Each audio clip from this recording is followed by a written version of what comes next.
வரக்கூடிய நேரத்திலே குருபர மகராசி மனம் காலத்தை கழிக்கணும். அதனால தம்பிமார்களே எப்படி தம்பிமார்களே காலத்தை கழிப்பது? அண்ணா நீ சொல்லுண்ணா. என்ன செய்வதுங்க? வாங்க நான் செய்வதுங்க. நம்ம தலையாயிட்டு இப்படி ஆகி போச்சு. 12 ஆண்டு வனவாசம், ஓராண்டு ஐயாவாசம் காலம் கழிக்கணும். யார் வரனால காலத்தை கழிச்சு வரீங்க. ஆனா இன்னைக்கு போயிட்டு எப்படி அவன் தெரியல. உங்களாலதான் போனோம். காய்கறி எடுத்துன்னு வரீங்களா? அண்ணனுக்கு யாரும் சொல்லுங்க. தம்பிமார்களே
நான் என்ன சொல்கின்றேனோ அதே போல நீங்கள் அனைவரும் என்னுடைய வார்த்தையை கேட்டு இந்த குருபர மகாராஜி வனத்திலே காலத்தை கழிக்கணும்.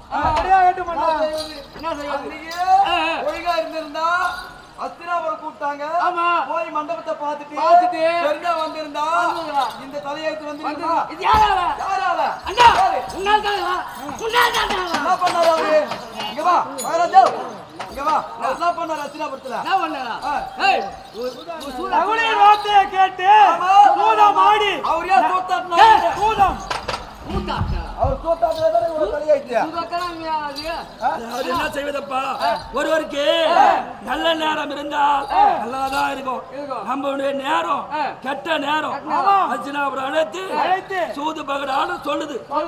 என்ன செய்யத்துப்பா? கோபப்படாதீங்க.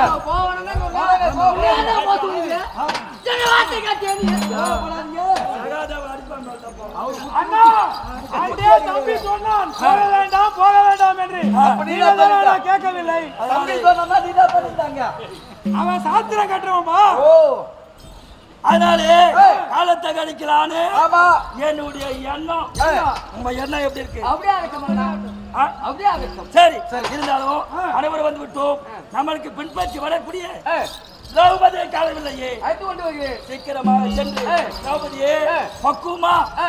ஏன்னா இந்த வனத்திலே எவ்வளோ கஷ்டம் நஷ்டம் எல்லாம் அனுபவிச்சுன்னு வரோம்.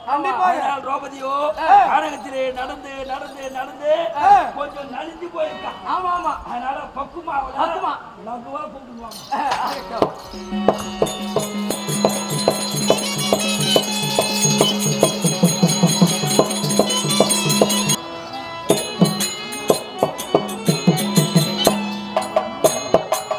Jali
இருக்க வேண்டும். அப்படியாகட்டும். அப்படி இருந்தாலும் கற்பகம் போன்ற ஆமா. அற்புதமாகிய இந்த சபதனில் வந்தவர் இன்னார் இனியார் என்று உனக்கு விளக்கமாக தெரிகிறதா? நீங்கள் விளக்கமாக சொன்னால் தன்னந்தெளிவாக புரிந்து கொள்கிறேன். அப்படியா? ஆமாமா.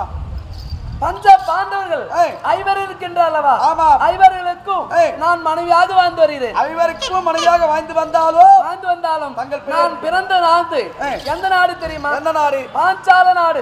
பாஞ்சால நாட்டில் என்னுடைய தந்தை பாஞ்சால மன்னர் இருக்கிற அல்லவா?